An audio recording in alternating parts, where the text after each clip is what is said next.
64-bit legends. Welcome.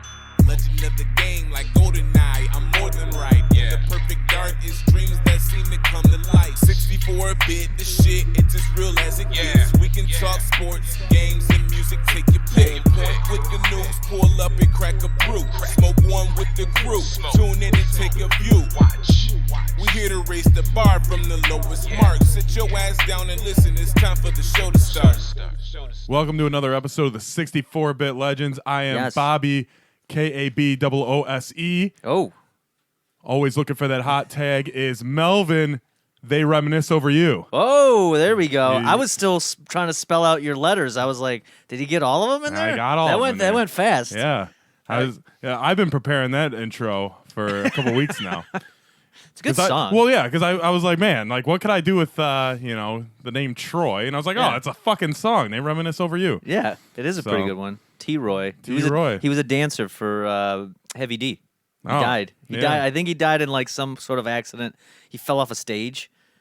I don't know if there was any fire involved. Anyway, all right. just look that up. Look All that up right. in your free time. Well, we're coming off a very successful music festival draft, the Legends Yes. Fest, which people are raving about. There is. They're trying to buy tickets right now, and they're just not available. I know. Everybody's like, wait a minute. Do I got to get like, is it digital? Is it a Zoom thing? And it's like, no, this would be real. Yeah, This is in person. get your camper. Yeah, get a It's camper. a 4-day fucking music fest. And it's going to end with, I believe Kanye West is the final night. Yes. Yeah. Yeah. Yep. All right. And I remember correctly. it's gonna open with Jay-Z. That's a powerful opening. Yeah, Think about this.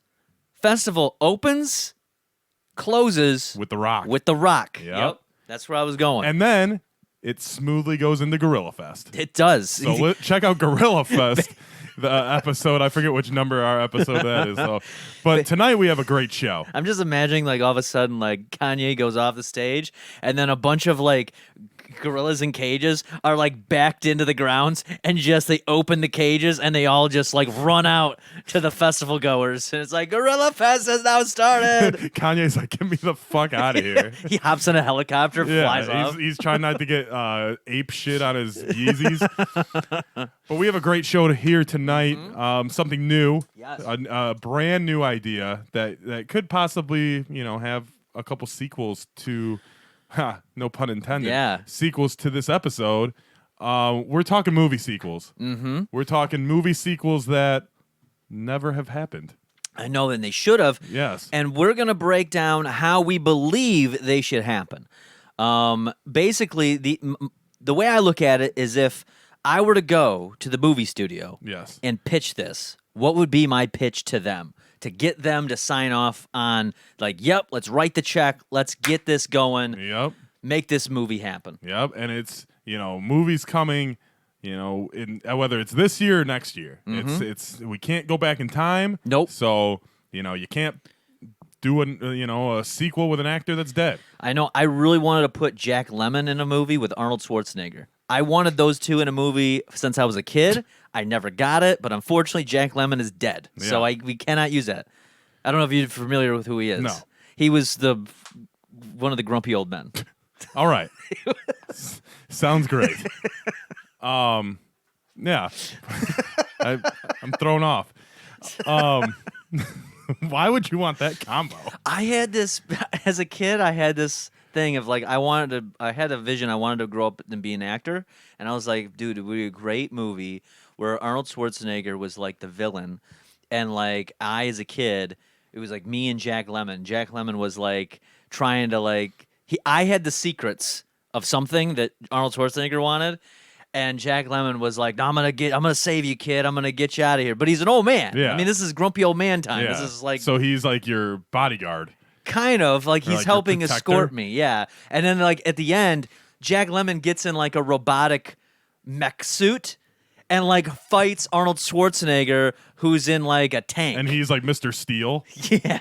And they Jesus go at it. So anyway, Or you could have had Sinbad. fuck that. It wouldn't have been as cool. It would have been like Jingle All the Way too. It would have been perfect for Jack Lemmon. He was just coming off of the Grumpy Old Man franchise, and he also I think he did Odd Couple 2 by then. And I was like, dude, This is what needs to happen. This guy's on fire. He is. They were killing him. Oh, Jesus. Well, I don't even know how to segue. Do you want to segue into what Yes. we're actually doing? So we like I said, we're trying to come up with the sequel to a movie that hasn't. Well, first of all, the movie doesn't have a sequel already. Right. For the, And you know, nowadays, you know, you got Dumb and Dumber 2 that comes out 20 years later. You have, you know, a reboot of Jurassic Park. I guess that's not really one, but it's a reboot sequel. They do this thing where it's like a half reboot, half sequel, and you know that's kind of. I'm gonna be honest. Some of mine are kind of like that. You know, I don't feel that as long as the person's alive. Yeah. I think there's something that we can work with. I mean, De Niro played a very young De Niro in Irishman. That's true. You know, so it's possible. Very true. So, I don't know who's gonna go first. We have to determine that. Each of us have two right now. We're gonna see how long it takes to get through them. This might be a 2-part episode, Yeah. but what we'll do? Let's flip for it. Okay. Is there a coin in this room? What do we have? I. We're not Let's see. prepared. No, I'm not. Oh, this is a battery. I thought it was a coin. It's a watch battery. We can flip this watch battery. Yeah, What do sure. You want North Pole or South Pole? I got North. I think. Okay, this is the North. All right, whatever. Just flip it and see what happens. All right. I don't even know why I have a watch battery. All right, here we go. Are you ready? Yes, I don't know if I'm ready. I'm ready. It's North. Okay. All right, you so I good. get to go first. Yes, you get to All go right. first. So my first sequel, it comes from one of the revolutionary movies from the 90s. Okay, there's so many that I can choose from. So many. And this is one of your favorites. It came out around like 94, 95. As soon as you say this, I have real doubts that I'm going to like this. It's going to be Dunstan Checks Oh, In God. 2, Oh. No More Monkeying Around. That's the subtitle. No glad more I- monkeying around. I'm glad I brought whiskey for this. This is So we all know that there was a star-studded cast in Dunstan Checks In. You had Jason Alexander. okay. You had Mrs. Dubrow. You had Mr. Dubrow. I don't know who they are. You had the kid from the Santa Claus. All right. You I'll give had that. Lord Rutledge. You had Pee Wee Herman. You had Forgot about that. the other kid that never did anything else. So and you Who was got that kid? you got the monkey. Okay. So the sequel. So you know everyone knows at the end of the Dunstan Checks In, the first one, that Lord Rutledge gets arrested. He gets arrested. The Santa Claus kid. Yeah. He asks Mr. Dubrow if he's got friends, and he's like, "Yeah, I know some people that can take in Dunstan, right?" Mm-hmm. So they ship him out to Bali, right? The country, Oh. the island, right? I actually remember the ending. And Wow. they moved there, right? Yeah. And because Jason Alexander's like, I want more time for my kids and all this shit, and we wanted to go on vacation. Well, they have like a permanent vacation at Bali, right? Okay. And so the sequel starts off with Lord Rutledge getting out of jail because he actually didn't steal the jewels. So Okay. there's a technicality because Dunstan was the thief. And so, you know, his lawyer is like fucking, he's got like OJ's team, right? He's like, He's got the dream team. yeah, he's got the dream team. They're like, man, none of your fingerprints are on any of this. Like, some monkey took all the shit. So Lord Rutledge is like, fuck yeah, I finally get out. Like he was appealing it and appealing it and appealing it. It's like Cosby. Yes. And he finally got off on a technicality. So he calls up his brother, who wasn't in the first one. Is he a lord as well? Yes. Okay. But it's David Schwimmer. Oh, from Friends. Yes. David Schwimmer plays his brother. Oh, wow. Okay. So he's not Lord Rutledge. We have to come up with a name for him. But, Okay, you know, David Schwimmer and Lord Rutledge are like, man, we need to get this fucking monkey back and we need to get the Santa Claus kid back, right? Okay. So the Santa Claus kid is in Bali. Like, Jason Alexander's like, you know, he's retired now. And For a second, I thought you were going to say he was retarded. I was like, wow, what happened? he's retired. I just spit all over the mic. He's not retarded. He's retired. Anyway, Sorry. he's retired and like he's kind of just like a guest at the hotel. He still lives there, whatever. But the Santa Claus kid now runs he's like the hotel manager. Mm-hmm. And he still keeps an eye on Dunstan, right? Because he's like his little friend or whatever. And so Lord Rutledge and David Schwimmer, they're like, all right, we know where these guys are because, they can Google them. Mm-hmm. They know the names now. The internet's a thing. You can look on Facebook and all social media. And, the little Santa Claus kid is like taking selfies with Dunstan and like tagging himself. And he's leaving a trail of breadcrumbs. Gotcha. For Lord Rutledge and David Schwimmer to find him. Right. So they make the trip out to Bali. Obviously they wear disguises and stuff. Mm-hmm. And we check into the hotel. Well, this is where it gets crazy. It's almost like the first fucking movie. Really? Fucking Dunstan sees him and he's like, oh shit, my owner's back. So fucking David Schwimmer and Lord Rutledge, they come up with a plan, but this time instead of kidnapping the Santa Claus kid, because he's old now, like he's probably our age, right? And he's probably got, he's been working out. He's like a buff dude, right? And they're like, man, we can't kidnap him. But little do they know, Lord Rutledge was working out in prison, so he's fucking ripped. Okay. And fucking David Schwimmer is like the fucking brains, Right. It's the brains and the brawn, Let's make some money, right? So they go over there. They fucking kidnap Jason Alexander, right? Whoa, they the father. Yeah. So they fucking what's that? The fucking shit they put on the cloth to put. over his chloroform. Chloroform. They chloroform his ass. Wow. And they fucking tie his ass up, and they're like, "Motherfucker, like you better, it's Santa Claus kid. You better bring that monkey here." So the Santa Claus kid, no one knows his name. That's what I was gonna ask. It's like it's not important. Okay. By the way, the brother was like, he was like one of those like I don't want to do what my dad did. Like I'm gonna make it on my own. Right. So right. he went to like Chicago and got shot or something. Okay. So he's out of the picture. Like, cause he never really had a career after Dunstan checks in anyway. Sure. So fucking David Schwimmer and Lord Rutledge fucking chloroform Jason Alexander. They got him tied up. They fucking write on a banana peel and fucking put it, like, send it to the front desk. Like, if you ever want to see your father again, bring that bitch ass monkey. Okay. So, by the way, this isn't rated PG. Oh, it's an R. They going R on this one? Yes. It's like reverse Poltergeist. they skied it up for adults because like, we've talked about earlier or before that like everything that's coming out from the 90s like revamped is like aimed for us, not kids. Yeah. So it's like weird. So there's this weird dynamic. So they write on the banana. They're like, hey, if you ever want to see your father again, bring that bitch ass monkey. Right. Right. So fucking Santa Claus kid brings a fucking he brings a different monkey, right? Him and Dunst started planning this out. They're like, hey, let's bring a fucking decoy monkey, see what they do, right? Right. So they bring a decoy monkey up to the room. They open the door. Schwimmer's like, that ain't motherfucking Dunstan, and pops him in the fucking face. Wow. And monkey brains go everywhere. Jesus. So This took a dark turn. fucking Santa Claus kid is like, they ain't fucking around. Wait, where did they get this other monkey from? From the woods. Okay. I don't know. Oh, I a guess they're in fucking- Bali, yeah. from a tree.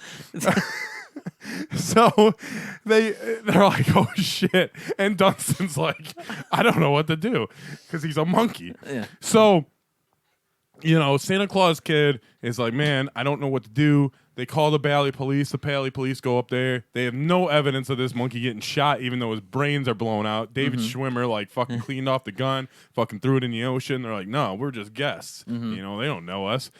And so eventually, the Santa Claus kid and Dunstan have to come up with a foolproof plan to get their dad back before he's executed like the monkey. Okay. Oh, that's. I mean, I'm not going to tell you the rest because you have to go and see the movie. Oh, okay, got it. So this is just the setup. Yeah. And then Yeah. and then all the action is about them trying to get it back. Okay. Yeah. Now I had a couple questions I wrote down Sure. because it came up. Number Number one, what's the Santa Claus kid's name? Well, it was- I don't know. well, in relation to that, is this the Santa Claus kid now. Yes. Is he the same kid as just as an adult? Yes. Or you get a different actor? No, it's him playing him. Okay. Like Got it. he's there. Fucking the Dubrows are probably dead, so we probably can't get them. Yeah. That fat dude who was the inspector, He's in Beetlejuice, right? Yeah, he guy? could probably come back. Okay. We'll fit him in somewhere. Like he'll be like inspecting like the fucking buffet or something, That's good. and then fucking Pee Wee can come back. He's still, You know, he's like he probably, you know, he might be on vacation, or you know, they might pull like a Family Guy and be like, oh, like a cutaway. Yeah, and yeah. like he's like fucking eating some stripper's asshole. You know, while fucking turn. stroking his gun. Okay. So, or he could maybe How take. art imitates life. Yeah, you know how he fucking shot the dude from Beetlejuice in the ass with a dart gun on accident. Right. Okay. So maybe he can be like the movie's Cosby and dart these girls. And like that, but it only shows it for like 5 minutes, and you're like, "What the fuck is that guy doing?" You say it like it's a role that needs to be filled. Like, we need a Cosby-esque person in here. Who's here that can drug girls? Well, no, it's not. Pee Wee. Yeah, let's get that guy to do it. It's based on his character in the first one, taking Oh. a dark turn. All these people's lives got fucked up after that event in the regular hotel in the first one. Okay. So now Okay. they're like, oh man, like you know, Pee Wee was like begging for Dunston's forgiveness in the first one, and Dunston punched him in the fucking face. Ah. So what would you do after a monkey punched you in the face? That's true. I would probably harbor that for quite some time. That would be you know, quite the grudge. Yeah. So his life spiraled out of control. So he was like, "What else can I do with this dart gun?" Well, I haven't got laid in a while, so we take like literally this is like a 5-minute segment. Okay. You know, he's just at the fucking strip club. Girls dance on the pole. He's like. Yeah. Shoots her, and I want to dance from that girl, and she just kind of collapses in his arms, and he walks away like Oh, okay. into so it's a dark room with Yeah, her. it's just implied. Yeah. He doesn't. You don't know what's going Yeah. on. Okay. And then the other question I had is the monkey. Now, it's been over 20 years. I don't know how long monkeys live. Now, is he going to look like a haggard monkey, like all gray, or is he still going to look youthful? He'll look youthful. Okay. It'll be like a time capsule. It'll be Okay. like, you know, monkeys don't age, and that's Okay. why He's a magical monkey. yeah, that's why it's called, you know, there's no more monkeying around. You know, because Makes sense. he like Lord Rutledge and Schwimmer aren't taking any shit. Okay. Fucking the I was gonna say Toy Story kid, but the Santa Claus Yeah. kid, the Santa Claus kid, like he doesn't know how serious the situation is. Yeah. And then, you know, Dunston's just a fucking monkey. So like you can't really get too much out of him, True. you know, except for eating bananas and throwing frisbees and shit. That is true. So and then, like I said, there's another cutaway showing his brother getting like fucking like decapitated in Chicago. Wow. So Because he this- was like he was like, man, fuck my dad. He grounded me so much for rollerblading in the hallway and going into the laundry room.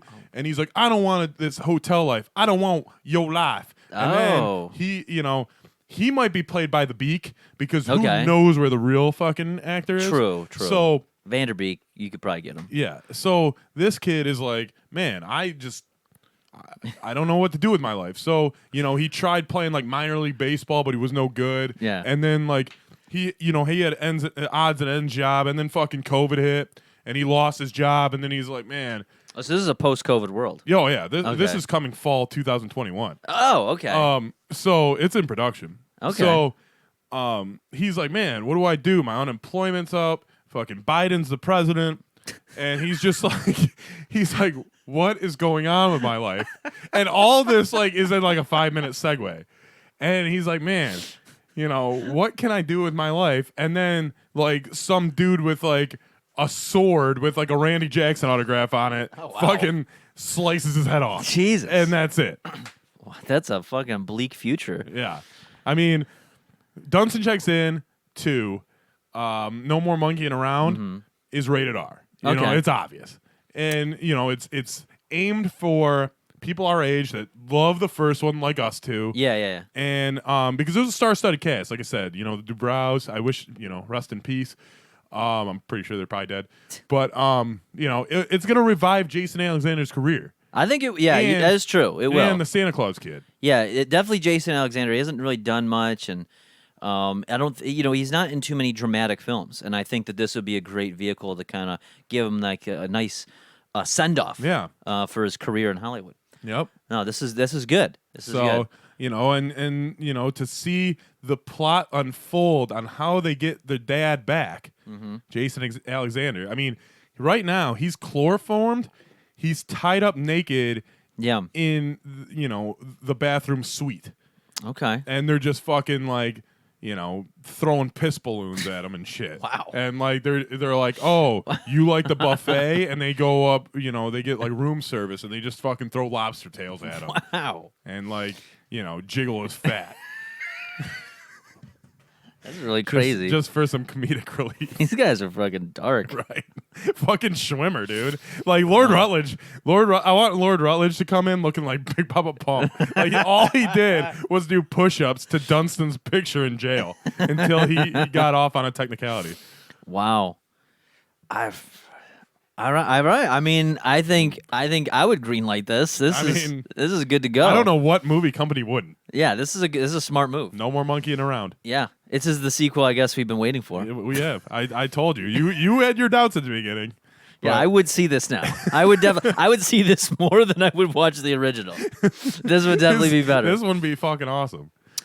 Well, in that Try to top that. well, so here's mine. My first movie. All right. A little different. It wasn't a kids movie at first. It was an adult movie. So I guess I'll just jump right into it. All right. So My Cousin Vinny. My Cousin Vinny. Everybody knows that's a classic movie from the early 90s. Very classic. It's fantastic, and everybody's been waiting for a sequel. Joe Pesci got a little bit of a resurgence with The Irishman. Yep. You've seen what you could do with the CGI to make him younger. So, Ralph Macchio's making him come back with yeah, Machio is... Cobra Kai. But this, actually, Machio's not going to be in this movie. Oh. all So right. it's My Cousin Vinny 2. It takes place modern day. And it's so basically what's happened since the first movie. If we remember, the first movie ends, he had to rescue his cousin and his cousin's friend from being sentenced to death for a murder they didn't Yep. commit. And he goes through the trial, fumbles through it, but he's able to finally do it. And, him and his fiancee drive off into the sunsets. Well, since then, over the last 20-some years, he went back to New York. He's become he was a successful trial attorney. He's actually become a judge now. Oh. He's a judge, yeah. So he's become a judge, and the movie starts at about 20. What year? I want to say. Give me one sec. I got to double check something. I want to say 2017, 2018. Let's see. Hold on. I'm sorry. I forgot to research this. I have a feeling I know where this is going, but I'm not going to jump the gun because it might sound really bad. No, well, so it actually. I'm sorry. Let me take this back. It was September. No, 11th? September 11th. No. That was 2001, not 2018.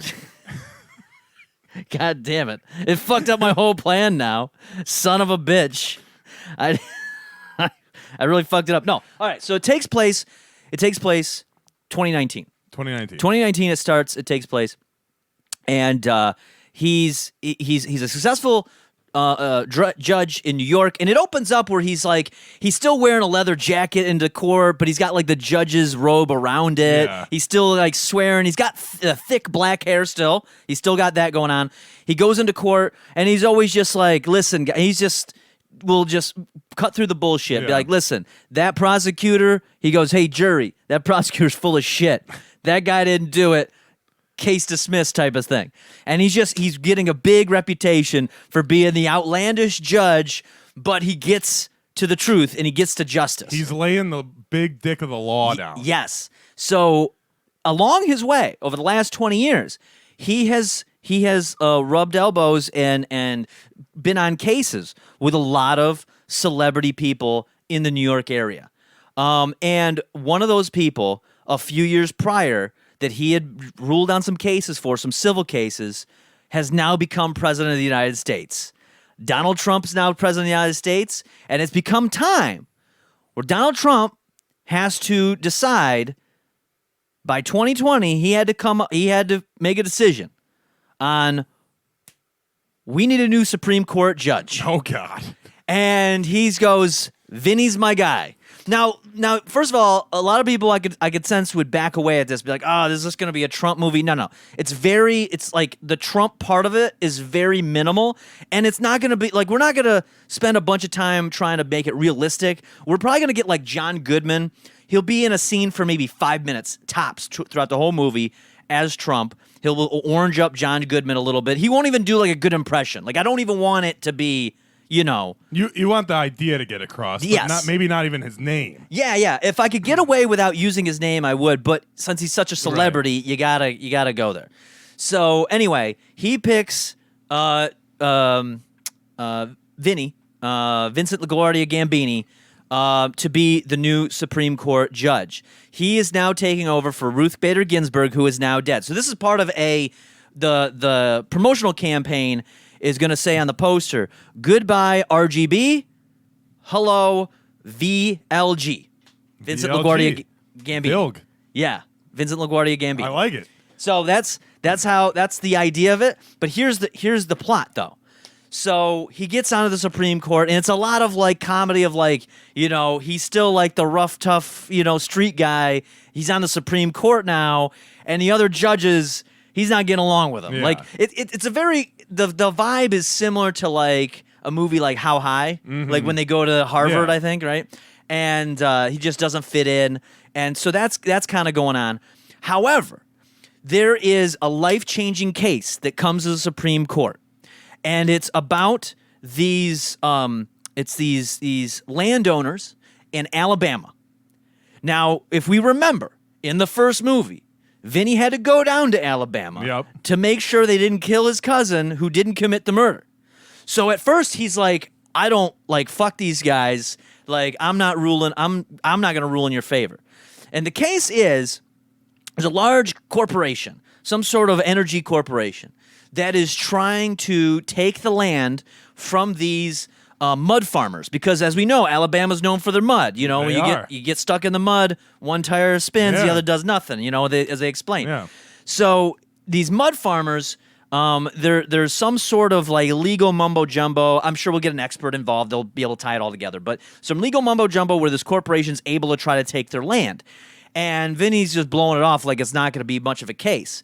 Now let's not forget, Marissa Tomei, his girlfriend, and they're still fiancés. They haven't married. Oh, okay. So they've just been kind of chilling. So she's still in the scene, and she's following him around. And, and by the way, while he's in the Supreme Court, like, he's still getting thrown in, like, contempt of court because he's fucking up. Yeah. Like, the other judges are, like, throwing him in contempt, and she's got to bail him out. But this time, it's not, like, a couple $100. It's, like, a couple grand. And he's, like, it's, like, a fancy jail, Supreme Court jail or something. So he's so there's that whole back and forth, like in the first one. Right. There's a lot of familiarity to it, and but here's the thing: he's got to make a ruling on this case, and he starts to his girlfriend, I forget her name in the movie, Lisa is Marissa Tomei. So she's the one who's kind of like digging into it a little bit more, and she's been nagging on him and everything, talking about like when are we going to get married type of stuff. And she's still like, always talk about, oh, we're in Washington, D.C. now. Like, well, how's the Chinese food down here? Yeah. Like, and he's like, you always talk about Chinese food, Chinese this, Chinese food this. And so she's, she's just taking pictures like a tourist. And he's like, you're going to make us look like we're stick out like sore thumbs here. Like we're in D.C. This is the big times. The president put me in as a Supreme Court judge. Let's not fuck around. And but then they kind of uncover, like, well, wait a minute. What's going on in this case?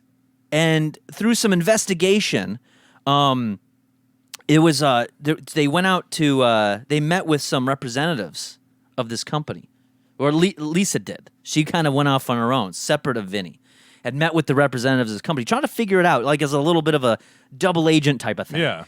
And she goes out to dinner, and they have this Chinese food, which she loves. She takes pictures of it for Instagram. It's the whole thing. And they come to find out, they're like, wait a minute. this box of Chinese food is from a company of this Chinese restaurant in D.C. that then they figure it out that it's tied to like a pizza establishment that's also been possibly tied to like a pedophile human trafficking ring. Oh, Jesus. Who is possibly also tied to the Chinese Communist government.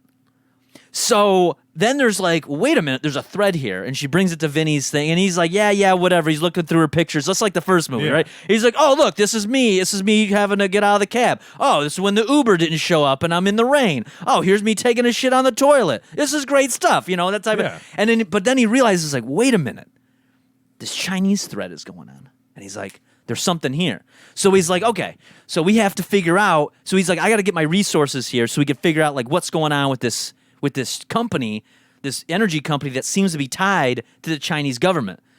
And so he's like, I'm going to go to the head of like the CIA because they would know, right? Yeah.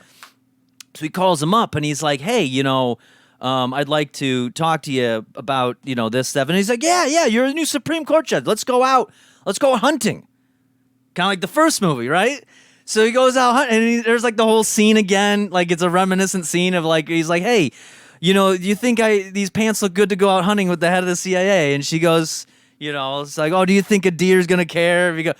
So he meets up with the fucking head of the CIA and come to find out they're not hunting for deer.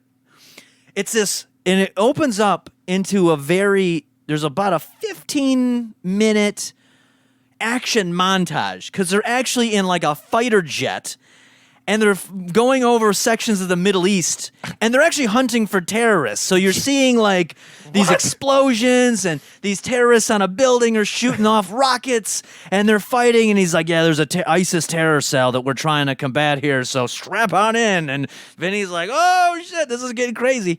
And it's this whole scene. And then he asks him toward the end, because they land the plane and he's like puking and he's like, I couldn't handle it. And he's like, anyway, I'm trying to look into what's going on in China. I'd really like to take a look at your files. And he's like, oh, no problem. You're a Supreme Court judge. I'll give you all the CIA's files. No problem.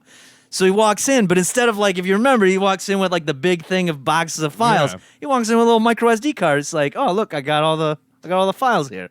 And then he starts reading about it. And really what's happened is there's this Chinese plot to buy up all the farmland throughout the country so they can own it in the United States and take over the United States. And Vinny's starting to catch on to this, and he's like, well, we've got to stop this. And he's trying to put the case together. He goes in, and granted, this is peppered in with scenes of like, he's in the Supreme Court, and they got these corporate, attorneys trying to plead their case to the Supreme Court, and he's kind of like doing outbursts, and the other judges are kind of like, hey, you're out of control kind of thing. We're going to put you in contempt, Judge. Stop your shenanigans. Yeah, hey, Vinny, we're going to put you back in contempt if you keep acting up. So eventually, Vinny realizes, he's like, he starts to investigate some of these judges because he's like, he's butting heads, and he gets like a clue. I don't know how yet. I haven't figured it out. Are all the judges Asian? No, they're not Asian. But all the other Supreme Court justices are actually plants by the Chinese government. So he does an emergency hearing. He goes to like the Senate, and he does like this emergency hearing at the Senate. And he's like, listen, I gotta plead the case here that all these justices are put here by the Chinese government throughout the years, and they're trying to take over the United States farmland. And then they're like, well, how do we know that you're true? Like, how are you an expert about Chinese politics? And he's like, or anything Chinese. You're just some New York lawyer that the president put in. And then he's like, my girlfriend likes Chinese food. Exactly. And it was the best Chinese food she ever had around D.C. Exactly. That's exactly where it's going. So he's like, I'm not an expert, but I can get an expert. And she talks about how, about like how she's an expert. And they're like, how are you an expert about Chinese food? Be like, well, let me tell you, I had Chinese food everywhere. And come to find out, then he goes against it, and he ends up saving the country from communist China.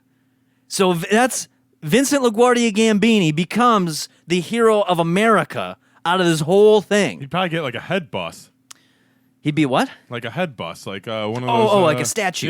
Yeah. Yeah. He would be up there, and then he would go down and they would have to like get all new judges, and he'd be like setting the rules for America now.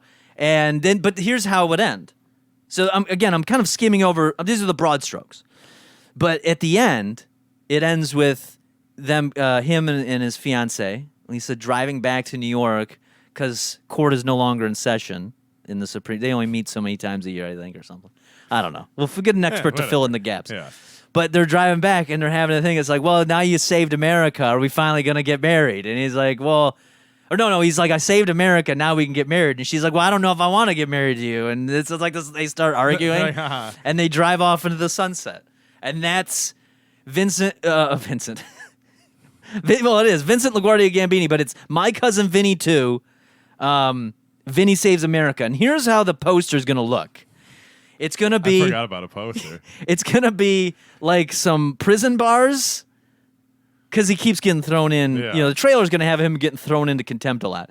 So there's going to be these prison bars, and he's going to be in his judge's outfit but with a leather jacket and his thick black hair. And it's going to be badly photoshopped where it looks like he's kind of holding on to it. But you know what I mean? Like in some of those DVD covers. And he's going to have his head cocked, and he's going to make that Joe Pesci face like, what? Like, he should have his head between the bars. Yeah, it'll be between the bars, and he's like, what? And it's like, Vinny Saves America. And, and it'll be like, that'll be the slogan, though. It's like, goodbye RGB, hello VLG. Huh. So, My Cousin Vinny 2. Question for you. Yes. The Trump scene, or the John Goodman Trump scene, can it be like as quick as like Home Alone 2? It can't be that quick because he's got to have a conversation with him a little bit. It'll be like, well, like okay, so like Vinny's on the phone, right? Yeah, and you don't know who he's talking to. Yeah, it'll all be phone conversation. Yeah, he's talking on the phone, and then you get one quick shot at the end of the conversation. Yeah, with him. yeah, because it'll be like, and he'll be like, "Last door on the left, kid," or whatever. Yeah, whatever. Because then it'll be one-sided at first, and it'll be Joe Pesci be like, yeah. And he and then what he'll do is near the end of the conversation, Vinny faints, and then on the other end, it's John Goodman dressed up like Trump in like an Oval Office with the phone, and he's like, "Hello, Vinny, you there? You there?" But he's doing like a Trump impression, And then that's it. That's the end of the scene, and he explains. He's like, "I'm gonna be a Supreme Court judge." And then that's how the movie takes off. All right, I'd buy a ticket to that. Yeah, this is gonna be fucking. I'm surprised there's no cameo from Ralph Macchio. We don't really need him. He's grown outside of that. I think that because. What about the other dude? Oh, fuck that guy. He's fine. He can fuck off. Like maybe there'll be a cameo. Now that you mention it, Should be a cameo. I think there should be a cameo where like maybe it's like another. Like a phone call cameo from Macchio, or maybe Macchio shows up toward the end and is like, "I knew you could do it, Vinny. You saved America. You saved my life. Now you saved America." And or he brings something besides Chinese food, and like was it Lisa? Yeah, she gets pissed. Yeah, she's like, I want Chinese. Yeah, this is Vietnamese. I don't want that. Yeah. I want Chinese. I don't want Thai. It's too spicy. Right. Yeah. But that's it. My Cousin Vinny 2. Right. I mean, I'm in. You sold me. I think I skipped over something, but I don't remember. Well, it's not important. My whole thing, I completely fucking winged. So. Oh. No, I had mine. You planned out this seemed afternoon. Like you had some like facts and stuff. Somewhat kind of behind it. I had my dates wrong, so I thought Ruth Bader Ginsburg or whatever her fucking name is. I can't say it. RGB. I thought she died I didn't know she died in 2020. I thought she died before coronavirus. Would you call her Ruth Gator Binsberg? Gator? It's like her nickname. The Gator. They're like, she's gonna be chomping at you. Yeah, I thought she died before COVID, so I was really surprised. Oh God, that's funny. Do we have? We got time. Yeah, okay. we go through two more. All right, so my second one, is a classic comedy, and your typical high school film, but now they have to go to college. Okay, and so we're going Superbad 2. All right. And I don't have a subtitle. It's just Superbad 2. Right. Maybe Super Badder. I don't know. But the idea is that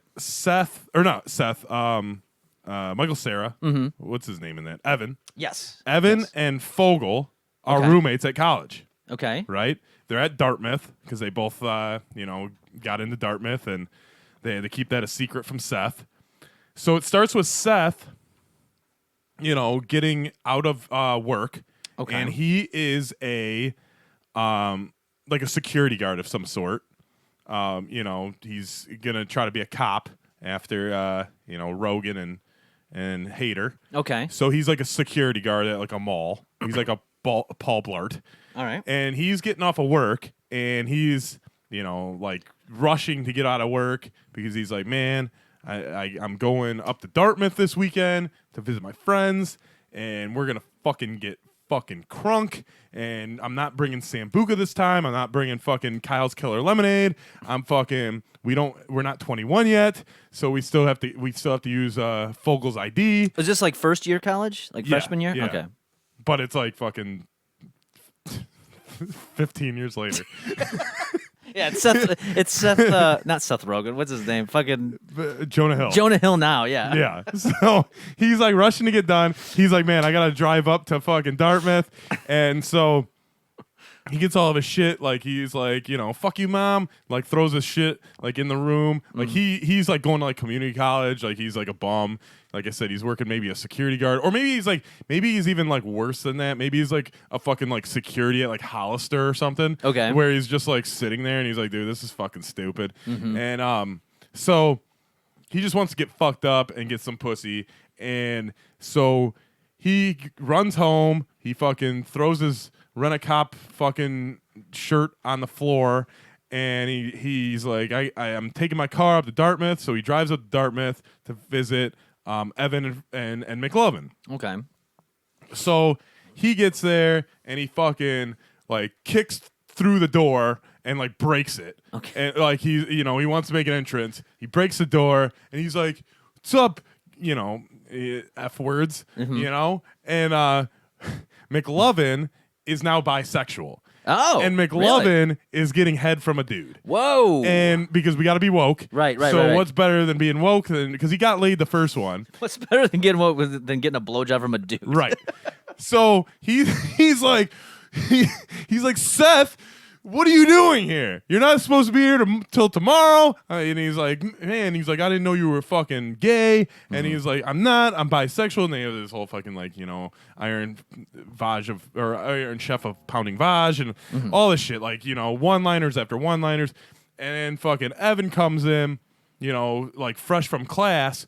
But he's got a new best friend. Oh. And his new best friend is none other than Jesse Eisenberg. Really? So Jesse Eisenberg joins the fray. And, Seth is all jealous.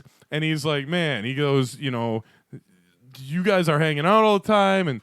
And McLovin is here getting blowjobs from dudes. And he's like, man, so many things have changed. They're like, no, we're going to go to these parties over the weekend. And it happens to be Halloween weekend. So they're like, man, we're gonna dress up. We're gonna see some slutty girls. Maybe the fucking two girls that Becca and Jules. Maybe they'll be there, but they're not. They end up finding like different girls. But the entire weekend is them going to these Halloween parties. And just shit happens to them, like the first one. Like they go to a kegger and the beer runs out. Like right when they get there, they're like, man, people have been tailgating all day, and so they got to find out how they can get another keg there. So they're like, man, maybe we can use McLovin's ID, but McLovin's ID still says one name, and they're like, man, it fucking sucks. So they have to go get another ID, and fucking the cocaine dude, they run into him because they're like he's working like at a bar and they tried to sneak in and he's a bar back and he's like, I know these guys, like fuck these guys. But then they go to a party, right? They finally they go off the rails. They're just walking on campus. They find this party and they hear something and they're like, man, what is that sound, right? So they walk into the party, and there's a guy singing, Ooh. and it's fucking Jimmy's brother. Oh man. And Jimmy's brother is Eisenberg. Oh. So wow. there's a twist, and Eisenberg, and that's why him and Michael Cera are best friends. Yeah. Because they look like each other. They can both sing. So they were like, man, we should make a fucking duet and be like the next Hall & Oates. Yeah. So they're like, they're trying to like become like a band, and McLovin's still getting blowjobs from guys and girls. And Seth just feels like he's like, man, I'm being so left out. He's like, my life sucks compared to this. And so he's trying to have like, like live it up and like being like, hey, we need to do this forever. And they're like, well, we're going to be sophomores next year. Like this can't last forever, Seth. Yeah. And they're like laying down the hammer on him. And, he's like, I just want to eat pizza bagels in your mom's basement like old times. And they're like, it's never going to be like old times. You know why? Because I have Eisenberg, and he's got dudes blowing him. So you better get your act together. So Seth, like, wanders off, and he's all sad. And, some, like, fat, horny chick, like, is doing the same. Maybe, like, fucking the one chick from Neighbors 2, Okay. The one that that goes gets through hit the by windshield. The car. Yeah. Maybe she's wandering around too. And Okay. like Seth is like, man, life fucking blows dick. And then she's like, it's like a split screen. Yeah. And then she's like, man, fucking life can eat my twat. And like they're like, then they fucking like run into each other and like, oh my God, like blah blah blah. And you think they're gonna hook up, right? But then someone runs by and punches Seth in the face. And Oh. she's like, wow, you're a pussy, and leaves him. Wow. So Seth is even more depressed. Kicks him while he's down. So by the end of the weekend, long story crazy. short, Seth hangs himself. Wow. That took a dark turn. Yep. I thought there was going to be like a redemption arc. Nope. There is no redemption here. Fucking McLovin falls in love with a dude that looks like Kevin Whalen, and fucking Nobody knows who this is. and fucking Sarah Evan and Jesse Eisenberg, who's Jimmy's brother, they end up becoming the 2022 Hall & Oates. Okay. All right. And that's it. All right. Wow. I was not expecting it to to go that route. So, any questions? I don't know. So he hangs himself. Like, how does it? I mean, He hangs himself in the dorm room with one of their sheets. and then they find him, Yeah. and like I'm And just. the screen just goes black. So they walk in and they're just kind of laughing and like, I'm the Holland. Oh wait. So they walk in, they catch him, they see it, they're like, oh my God, Seth. Cuts to black, and do they do like the thing like the end of Sandlot where they're like, and this person grew up Yep. to go do this, and this person. And then it just it shows Seth, and his picture just fades out. Oh yeah, R.I.P. Yeah. Seth, whatever, Yeah. Rogan, Yep. whatever his name was in the movie. Okay. All right. I mean, I can't knock it. I mean, I mean, it sounds super badder. yeah. But like they have like as many one-liners and everything as the first I one. kind of like that because if it has the same tone as the first one and then just ends with that, Yeah. it's like, yeah, we gave you what you wanted. Yeah. But no one can continue living this way. Right. And This is not the life to live. He's so depressed because he's like failing out of community college. He's a fucking like rent-a-cop for like a fucking retail store. Does he end up playing fantasy football with someone and not pay him $100 and disappear? Maybe. I mean, they might actually. He doesn't hang himself. He just disappears, and then years later, like it fast forwards like 10 years later, and fucking Eisenberg and McLovin and Evan. Yeah. They're like we're gonna make a TV show. Okay. Or we're gonna make a web series called One and a Seth. and they're gonna try to find him by interviewing people that were close to him. Okay. But Eisenberg Okay. comes in and he's like, "This shit is stupid. Like this guy was a fucking fat loser." Yeah. And like Evan's like, "No, that was my friend in high school." And like Eisenberg's like, "Do you want to Hall & Oates this shit or not?" Yeah. So he's like, "Look," he goes, "This is gonna be good promotion for the Hall & Oates. We can use our own music as like background music, and we won't have to pay any licensing." Okay. So they like pull an American Vandal where they fucking make a web series about Okay. finding the one in a Seth.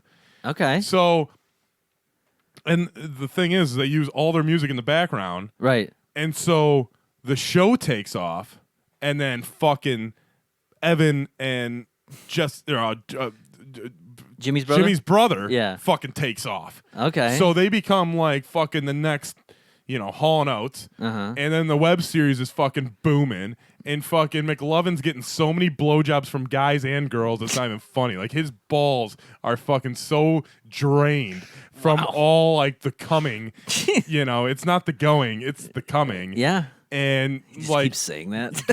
yeah. And fucking he is getting so much puss and so much butthole that it's like not even funny. Okay. All right. Well, I like that ending a little bit better. Yeah, like you know how there's like okay, so it's like Clue. You know how there's like 3 endings? Like they do that. Okay. It's like or like the Wayne's World. Like Oh, the- yeah. Yeah. And they go and like, oh, you wanted a different ending? Yeah. You know? No, we have the Scooby Doo ending. Yeah. Okay, we'll do that one. Yeah. So All right. Okay. I like that one actually a little bit even more than the Dunson Checks In, even though that one took quite the sharp turn. yeah. I mean, that's like I as a director, Yeah. I like to throw my audience way off. Yeah. Especially at the end. Okay. You know what? I think, and to be honest, I think Jonah Hill would actually like that. Yeah. Because he's probably like, yeah, I'm so sick of being compared to my youthful self. Let's just get rid of that. Yeah. Either kill me off or have me lost in the woods somewhere Yep. or missing. I think he'd like that. Super batter. A super batter. In a theater near you soon. I like it. Okay. Well, then I have mine here. My last one. It's also a comedy. Little older. A little older. Little bit of an older comedy. I actually had to pull up the Wikipedia on it because I wanted to make sure I was correct on a few things.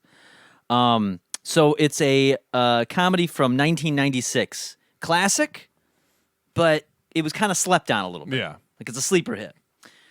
And I feel it's really good to do this one now because it stars Michael Keaton, and he's kind of having a resurgence. Yeah. Ever since he did Birdman, he was in the Spider-Man movie. He's been in a couple other things I've drawn a blank on, but I know he's been around. He's been doing some shit. Birdman too. No, close. Birdman here. So we're going to be doing Multiplicity 2. Now, you haven't seen Multiplicity before. I know I haven't seen the whole thing through. I might have Okay. seen bits and pieces, but So I mean, the big thing was it was kind of set up like how Eddie Murphy did the Clumps, where it's Yeah. like multiple Michael Keatons, and I think it came out before Nutty Professor. To be honest, I might be wrong on that, but I don't know. So around that same time, though, they were Yeah. kind of doing that, and so basically the idea is Michael Keaton plays a guy named Doug Kinney. So I wanted to make sure I got his job right, which is works in construction in L.A., and his job's constantly getting in the way of his family. And that's Okay. the idea. So basically, he goes to, there's this new cloning technology in the first movie, and he decides he wants to go and get cloned, gets 2 clones of himself, so then he can kind of have the clones do some of his work, Right. and then he can spend time with his family and flip-flop from there and just have more time Yeah. to do what he needs to do. And because he's got a couple kids and a wife. And so he gets 2 clones. He's got like one is like more of aggressive clone. He's kind of like more of like an alpha male, wants to Yeah. fight all the time. The other one's very sensitive and wants to clean a lot. And then in that movie, they end up creating a 3rd clone. The clones run out of time, so one of them decides to clone themselves, and they get kind of like a retarded clone. Yeah. And that's the one you've probably seen the clips of, like he's wearing like flight goggles and ear flap hat, and he's just eating garbage and shit and whatever. So anyway, the movie ends. The first movie ends by the 3 clones going off on their own and moving far away, and they open up a pizza shop together. And you know, the lesson is like, you know, he just needed to sacrifice his work so he could spend more time with his family. He's Right. like, I can't keep doing this because at the end of the day, this isn't helping. So that's how the first movie ends. Second movie begins, Multiplicity 2. It begins in, we'll say, it starts modern day-ish, probably we'll say December 2019. So the 3 clones, they have their pizza joint. And it's actually very successful. They have a chain of pizza joints all across the country. Super successful. It opens up around Christmas time. The 3 clones have their families. They're each of them. Well, the 2 are married to women, and the retarded one is just kind of like whatever. And they're either kind of celebrating their success in the business because they open up another franchise somewhere, and they have their families there. And the retarded clone, as they're celebrating and clapping and doing a toast, he's clapping his hands like a maniac because he's kind of silly. Yeah. And his hand falls off. His hand just straight up falls off. Not like blood everywhere, but just kind of falls off almost in a cartoon It's like a way. break off. Yeah. Like it breaks off. Like in a cartoon. And then the hand, though, ends up coming alive, kind of like Cousin It. Thing from Yeah. Addams Family, Yeah. and is able to walk around. They're like, what the fuck is this going on? Like, that's crazy.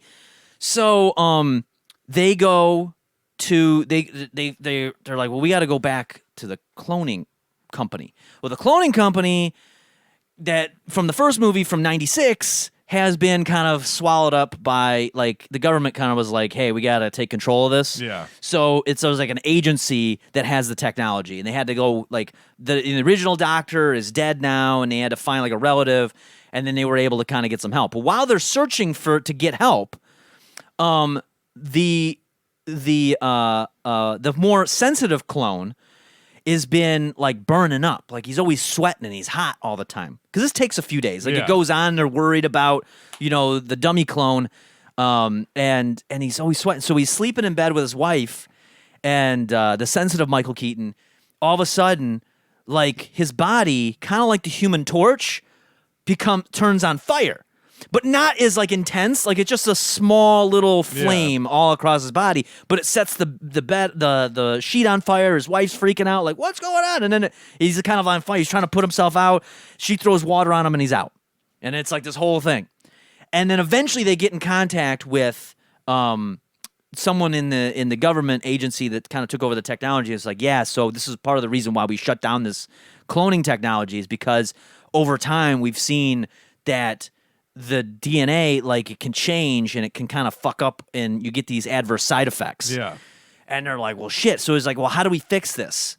You know, because I don't want to die. I don't want to burn my family alive and all this other stuff. So they're kind of in a similar spot Right. that Doug was in the first one. But now they're the clones and they're like, I don't want to lose my family, not just because I don't have time, but because of me, because of my existence. So it's a little bit deeper. There's a little bit of a deeper edge to it. By the way, you may be like, this is probably a half hour into the movie. Now, the original movie is 90 minutes. This one is probably going to run about 3.5 hours minimum. And you're going to understand why. All right. You're going to understand why as the story continues. Because Jimmy's brother keeps singing. I wish. So they're like the doctor that's at this government agency. That's like, look, the only thing I could do is if we can get the person that you originated from, that you were clones of, we need to get his DNA, and we can kind of band-aid it, and we can kind of offset this until probably past the point you'd even live anyway. Right. And they're like, okay, well, they don't know where Doug lives. They didn't keep in contact. Like, they separated themselves. So they have to find where he's at. Well, here's the problem.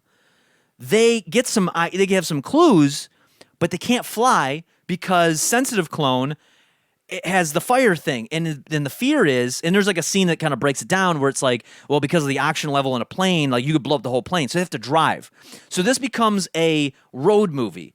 similar to like a movie like Dutch, Yeah. or something like that, where they got to drive a long distance and they bond together and they learn. So it's a kind of, or like Planes, Trains, Automobiles, Yeah. something like that.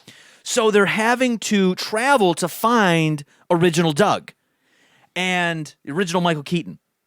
So they're traveling, and they gotta go. He was in L.A. from the first movie, but he's moved, and they went out to the Midwest. So they're having to get out to the West Coast Yeah. more. And as they're traveling, they kind of run into some shenanigans. Now, a couple scenes, that just stand out as they're making their way through.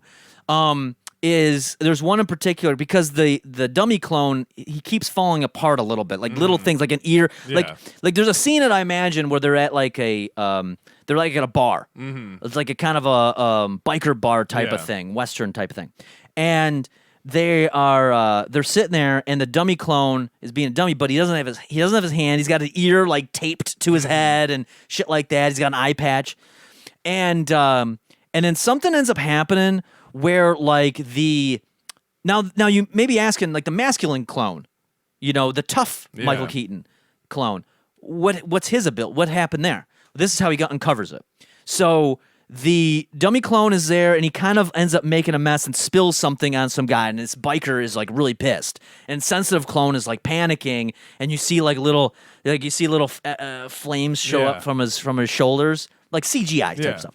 And then the tough guy clone is like, hey, you don't fuck with him and whatever. And he gets in his face, and they push each other, and they have some dialogue back and forth.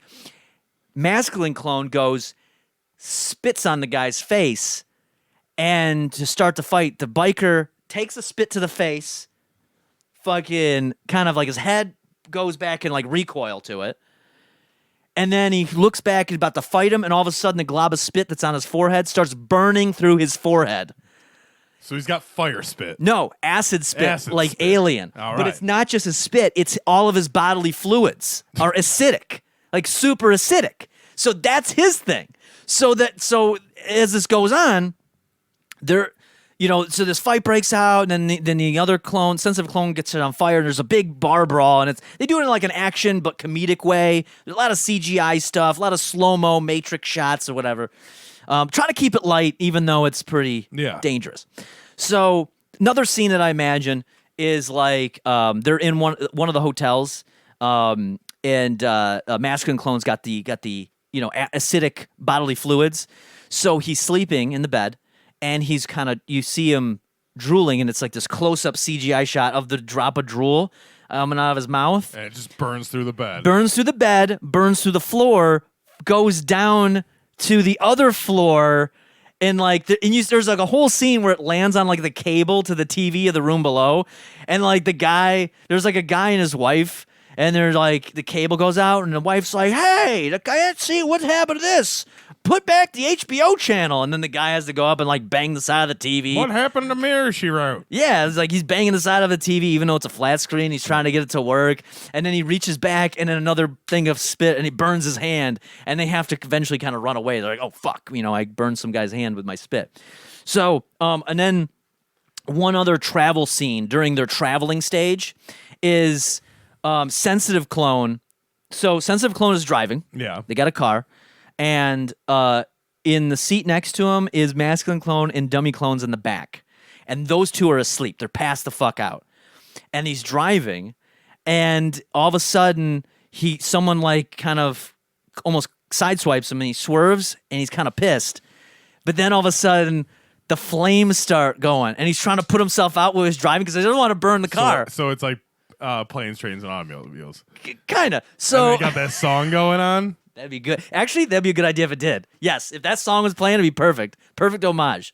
So he's trying to put himself out. The flames are going, and it's like he's driving, and he's trying to panic, and there's like people with their cell phones out filming, like, "Oh, there's a flame in the front seat of this car," and the car's driving down the highway, and then all of a sudden, like it's a close-up shot of his face, of Michael Keaton's face, of sensitive clone, and he's like, "Oh God, thank God, I got it out," and then it's like it zooms out. It zooms out of the shot of his face because it's real close to his face. And now all of a sudden you see the rest of the car, and it's all black and charred.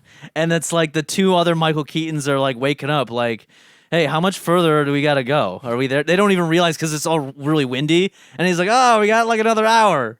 And that's like a scene. That's like a whole like gimmick scene, you know. So anyway, so I thought that's they were gonna be dead. no. This is a comedy. So that's the travel sequence. So then we get to they finally find real Doug, real Michael Keaton. All right, where is he? He's somewhere like in like I don't know. They go like Colorado, somewhere out, not fully out west, but they had to go west from where they were. So I'll say Colorado, and they go over there and he's pissed. He doesn't want to see them. And they're like, no, we need to, like, he's falling, like, look at this clone, he's falling apart, and you know, and they're trying to convince him to save it, like, won't you save us, please? We just need your DNA. And he's like, I will never do that again. And he doesn't want his family to find out. And there's like a whole sequence too of like he has to like stash him in like this extra room by his garage, kind of like in the first movie. And like while he's there, the dummy clone's hand gets loose and is exploring the house, and he's got to like it's like this whole CGI like tracking shot thing, kind of like the Mouse and Mouse Hunt. Yeah. It's kind of like that. Jesus Christ. So he's so they and then there's like this crazy scene, and he ends up catching it, and he like tries to hit it, and the hand runs away. So and it just pisses him off more, and he just ends up yelling at him. He's like, you got to get the hell out of here. And then he leaves, and they're all dejected and upset. So they're leaving, and this has taken them a few months to get all of this. You know, it started in December, and it's taken them a few months for all this to go down. And they're just worn out. They just can't do this. And they're like, I don't think, you know, what are we gonna do? And they're at a rest stop, and it's a fancy rest stop slash, you know, bus station type thing.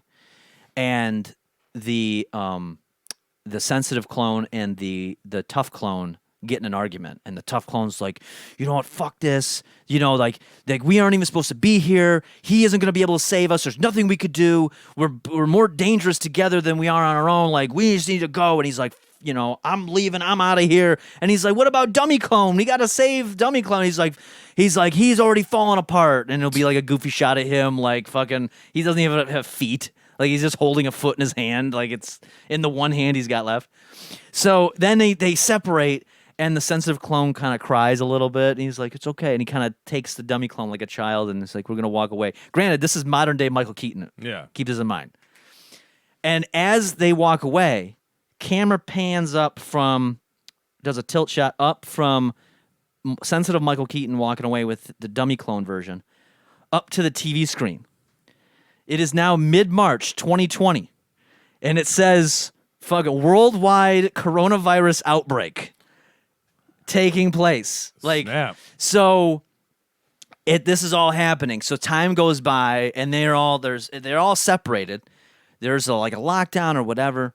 Come to find out, we're going to fast forward because I haven't really been able to bridge this. But come to find out, the government agency reaches out to original Doug. They have his DNA from the original cloning.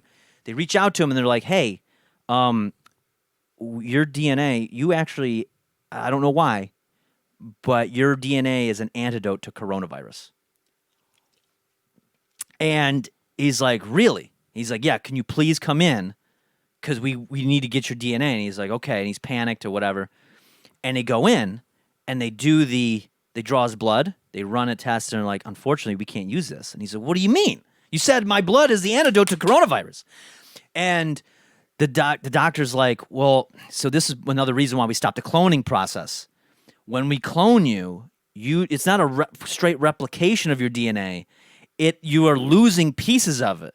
So in order for us to get the antidote, You got to get all of them together. yes, you got to get all the clones together.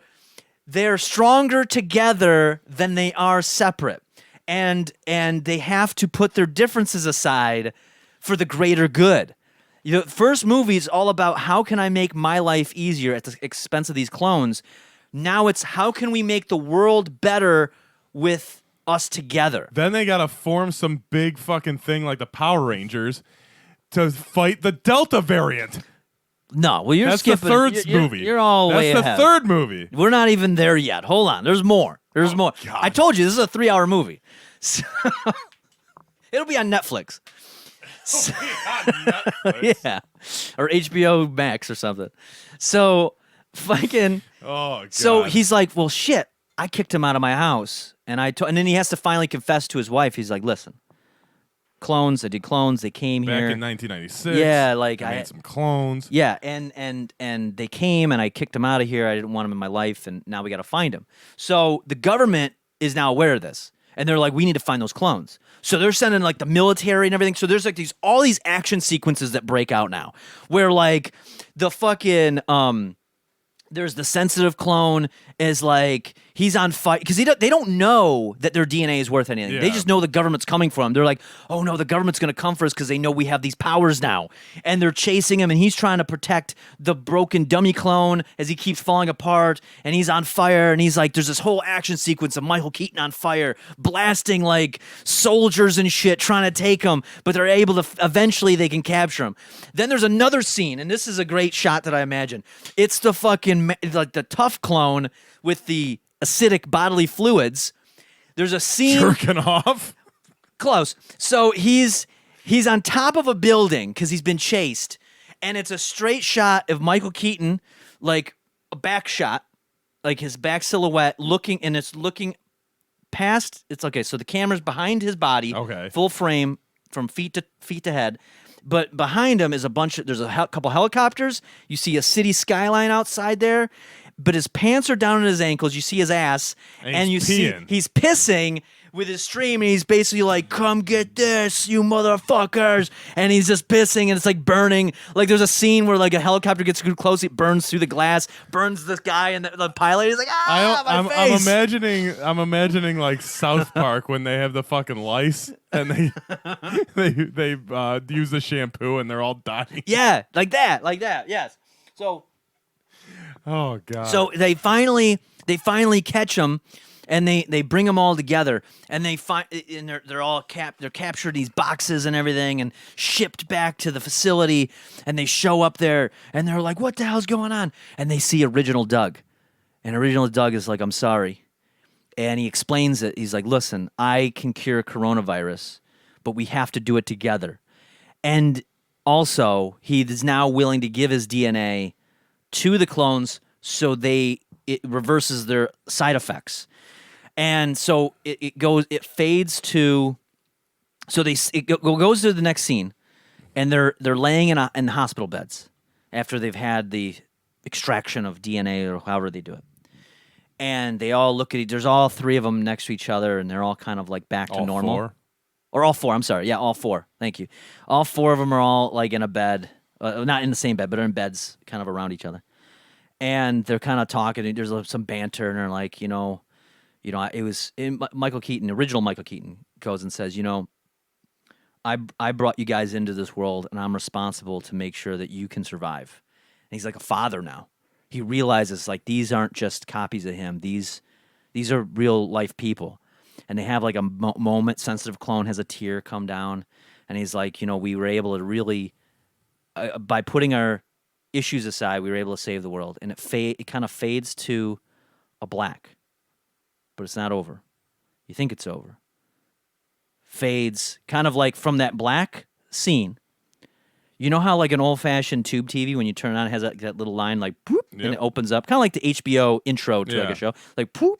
So it does that, and we're close up, super close up on a TV, like an older TV. You see like you're so close you can see the pixels, and it's slowly backing up, and it's a news reporter talking about how these clones, this Doug Kinney, I think his name, I may be wrong on that, but Doug was able to save the world. The worldwide coronavirus pandemic is now over because of Doug and his clones. And then they move on to the next story. And the next story is also, in a strange turn of events, the newest member of the Supreme Court judges, Vincent LaGuardia Gambini, has uncovered a communist Chinese plot to take over our farmlands. And it zooms out, and then it fucking goes back to black, credits roll. So you linked both of them. Yes. That's how, and they happen at the same time. Multiplicity 2, My Cousin Vinny 2, HBO Max, this summer. So you linked your fucking movies. Yes. Son of a bitch. Oh, we all been duped. You linked your goddamn fucking movies. Any questions? No. I told you I really went in depth on this. No. No questions at all. Oh, man. Well, I hope you like our sequels to our movies. I don't even know what else to say. I'm gonna be honest. The Multiplicity one, I've came up with the My Cousin Vinny one, and I was like, fuck, I don't know what else to come up with. And then that one just came together, and I was like, oh, this is perfect. Well, both of mine, I was just kind of winged it, and like the Superbad one, like I don't know what else to say. Like it's Yeah. a fucking it's like 22 Jump Street. They're in college, and there's fucking one-liners and fucking shit happens. I don't know. They have to get somewhere, and it fucking derails, just like every other fucking movie. Anyways, let us know which sequel you would like to watch. Yes. We might do this more with a couple other movies. But check out our music festival draft. Yes. We're in the middle of a Legends Olympics. Check it out every Monday. Fucking Sam W.O.'s in the lead right now. We got to Yeah. take him down. Twitch.tv/Melvin Troy. Check that out. Check us out on social media. 64-Bit Legends, Bobby Caboose, Melvin Troy on everything. Until next time. What you gonna do, brother? When all of these fucking sequels hit the movie theaters and you only have money for one ticket, brother, what you gonna do, dude? I don't know what else to say.